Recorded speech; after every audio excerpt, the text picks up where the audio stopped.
General Rawat आज तमिलनाडु के Wellington में स्थित जिस डिफेंस सर्विसेज स्टाफ कॉलेज में लेक्चर देने के लिए जा रहे थे, वो दुनिया के सबसे प्रतिष्ठित सैन्य ट्रेनिंग संस्थानों में से एक है।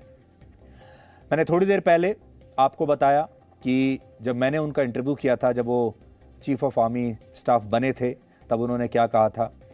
मेरे उनके साथ बहुत सारे इंटरेक्शंस हुए और हर बार जब वो किसी न किसी जगह पर, किसी न किसी सरकारी आयोजन में कई बार उनसे मुलाकात हो जाती थी, हमेशा उनके चेहरे पर मुस्कुराहट होती थी। और एक खास बात उनकी ये थी कि वो कभी भी तनाव में नहीं दिखते थे। चाहे चीन के साथ कितना संघर्ष चल रहा हो, चाहे पाकिस्तान के साथ कुछ भी हो रहा हो, लेकिन वो कभी भी तनाव में नहीं दिखते थे और बहुत सौम्य तरह से बात करते थे, मदद करते थे और जानकारियां भी देते थे। जो भी जानकारी हमारे काम की होती थी जरूर बताते थे। तो सैनिक तो बहुत सख्त थे, वो रणनीतिकार जबरदस्त थे, लेकिन एक शानदार इंसान थे। और आप सोचिए, और गए भी तो कैसे गए, अपनी पत्नी को साथ में लेकर गए। आज का जो उनका दौरा था, जरूरी नहीं कि वो उसमें अपनी पत्नी को भी लेकर जाते, लेकिन उनकी पत्नी आज उनके साथ थी और अब उनका अंतिम संस्कार भी एक साथ किया जाएगा।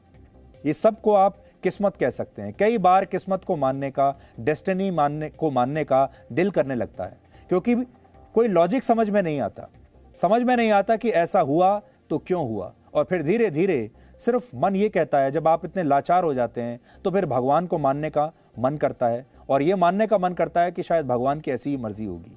फिर आप सब कुछ किस्मत के हवाले और भगवान की मर्जी के हवाले छोड़ देते हैं। फिर आपको हेलीकॉप्टर में क्या खराबी आई होगी, पायलट की गलती थी, षड्यंत्र था, क्या था, फिर आपको कुछ समझ में नहीं आता। और आज सीडीएस जनरल रावत और उनकी पत्नी दोनों एक साथ थे, एक साथ इतने वर्षों तक उनकी जोड़ी रही और आज एक ही साथ इस दुनिया से भी चले गए। जिस कॉलेज में वो लेक्चर देने के लिए जा रहे थे, वर्ष 2018 में मैं भी इसी कॉलेज में एक लेक्चर देने के लिए गया था।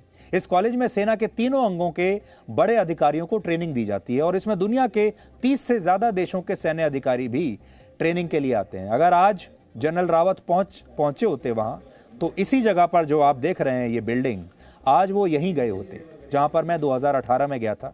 और ये वहां का एक ऑडिटोरियम है। उस ऑडिटोरियम में जनरल रावत को भाषण देना था, वही ऑडिटोरियम है, ये वही जगहें हैं जहां आज अगर वो पहुंच गए होते तो वो आज इसी ऑडिटोरियम में, जिसकी तस्वीरें आप अभी देख रहे हैं, मैं आपको और बड़ी स्क्रीन पर दिखाता हूं। 2018 में मैं यहां खड़ा हुआ था, आज वो यहीं खड़े होते। लेकिन आज जनरल रावत को यहां पर पहुंचना नहीं था, क्योंकि किस्मत को कुछ और मंजूर था। इस संस्थान में इन सैन्य अधिकारियों को युद्ध के लिए रणनीति कैसे बनाई जाती है, यह सिखाया जाता है। और जब मैं वहां गया था तो मैंने बहुत करीब से इस बात को समझा था कि यह संस्थान पूरी दुनिया में इतना मशहूर क्यों है।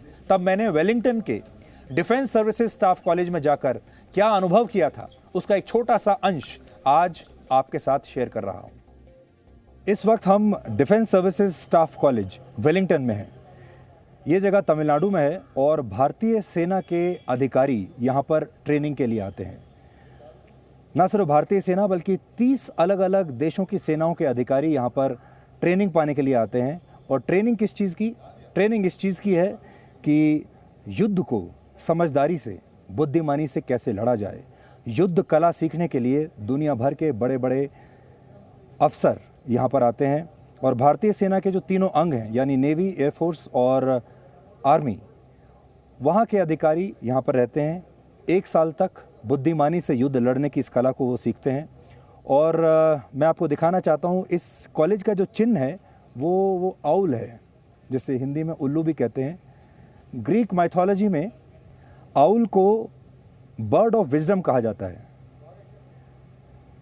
और शायद इसीलिए इस आउल को इन्होंने अपना प्रतीक बनाया है, ताकि बुद्धिमानी से युद्ध कैसे लड़ना है उसकी कला यहाँ लोगों को सिखाई जा सके। तो ये जो वेलिंगटन कॉलेज है, ये जो संस्थान है, इससे सिर्फ 5 मिनट की दूरी पर आज उनका हेलीकॉप्टर क्रैश हो गया। अगर वो 5 मिनट वो हेलीकॉप्टर और उड़ता रहता तो वो आज इस जगह पर पहुंच जाते और शायद हमारे बीच होते। बहुत कम लोग जानते हैं कि वर्ष 2015 में भी जनरल बिपिन रावत इसी तरह की एक दुर्घटना का शिकार हुए थे। उस समय वो नागालैंड में पोस्टेड थे और उनका हेलीकॉप्टर एक ऑपरेशन के दौरान क्रैश हो गया था। और उस समय जो हेलीकॉप्टर का मेक था वो था चीता। उस समय वो एक चीता हेलीकॉप्टर में थे और ये भी काफी आधुनिक माना जाता है। इस हादसे के बाद काफी लोगों को लगा कि जनरल रावत इसमें सुरक्षित नहीं बचेंगे, लेकिन रेस्क्यू ऑपरेशन के बाद ये खबर आई कि वो इस हादसे में बाल बाल जीवित बच गए। आज जब ये खबर आई थी कि ये हेलीकॉप्टर क्रैश हो गया है और कुछ ज्यादा पता नहीं चल पा रहा था, तो आज हम सबको ये उम्मीद थी कि जैसे 2015 में वो उस हेलीकॉप्टर क्रैश से सुरक्षित बाहर निकल आए थे, आज भी कोई चमत्कार ऐसा हो जाए कि जनरल रावत आज भी अपने कपड़े झाड़ते हुए इस क्रैश से, इस मलबे से बाहर निकलेंगे और कहेंगे कि मैं बिल्कुल ठीक हूं। इस हादसे की वजह से, इस हादसे की जो वजह है वो तो अभी तक साफ नहीं हो पाई। क्यों ये हादसा हुआ ये समझ में नहीं आ रहा है, लेकिन आपने देखा होगा जी न्यूज़ में हम हमेशा अपने सैनिकों की और भारतीय सेना की हमेशा तारीफ करते हैं और उनकी मंशा में कोई कमी भी नहीं है। लेकिन इस बार भारतीय वायुसेना को अपना इंट्रोस्पेक्शन तो करना ही पड़ेगा। आत्मविश्लेषण आपको करना पड़ेगा और यह देखना पड़ेगा कि इस तरह के क्रैश आप कैसे अफोर्ड कर सकते हैं, ऐसे क्रैशेस को कैसे बर्दाश्त किया जा सकता है। जब हमारा सबसे बड़ा जनरल एक हेलीकॉप्टर में सवार हो, उस हेलीकॉप्टर को क्रैश कैसे किया जा सकता है। लेकिन कुछ रिपोर्ट्स में इस क्रैश के लिए खराब मौसम को वजह बताया गया है, लेकिन हमारा मन इसलिए नहीं मानता क्योंकि जब ये हेलीकॉप्टर खरीदे थे, इनके मैनुअल में तो ये लिखा है कि ये खराब से खराब मौसम में भी उड़ते हैं। जब भी कोई वीवीआईपी हेलीकॉप्टर उड़ान भरता है, उस समय हेलीकॉप्टर को उड़ाने के नियम काफी अलग होते हैं और इस मामले में भी ऐसा हो सकता है। इसलिए सेना की कोर्ट ऑफ इंक्वायरी में आने वाले समय में इस हादसे की सही वजह पता चलेगी। वायुसेना ने इस मामले की जांच के आदेश अभी दे दिए हैं और हमें इंतजार रहेगा।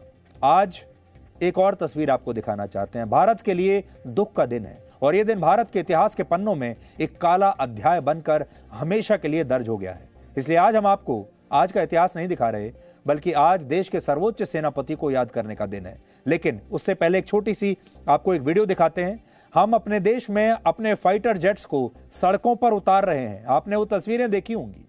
कहां तो हम ये दिखा रहे हैं कि हमारे फाइटर जेट्स सड़कों पर लैंड कर रहे हैं और कहां हम अपने सीडीएस को सुरक्षित ला नहीं पा रहे हैं। 50 किलोमीटर की यात्रा जो है वो सुरक्षित नहीं करवा पा रहे हैं। ये तस्वीर देखिए, सड़कों पर हमारे फाइटर जेट्स लैंड कर रहे हैं। फिर ये क्रैश कैसे हो जाते हैं? आज बड़ा सवाल आपके लिए ये छोड़कर जा रहे हैं। आज देश के सर्वोच्च सेनापति को याद करने का दिन है, इसलिए जाते जाते एक बार फिर से जनरल बिपिन रावत को श्रद्धांजलि और उन्होंने अपनी वर्दी को लेकर जो बात कही, उसी की यादों के साथ आपको आज हम छोड़कर जा रहे हैं।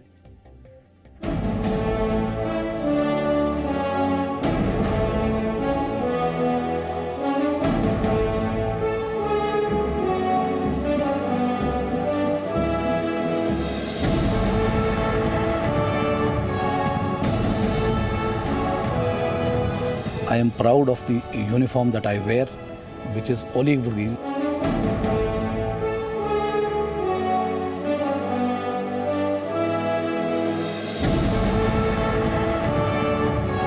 हर एक जवानों से बताना चाहूँगा कि ऑलिव ग्रीन का सिर्फ एक ही रंग होता है और वो है ऑलिव ग्रीन। उसमें कोई शेड्स नहीं होते।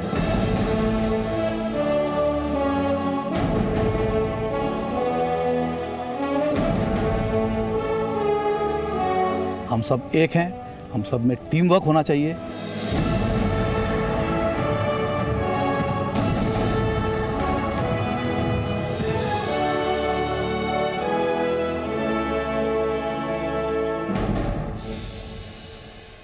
Presenting B News app, available on Google Play and App Store. Download it now.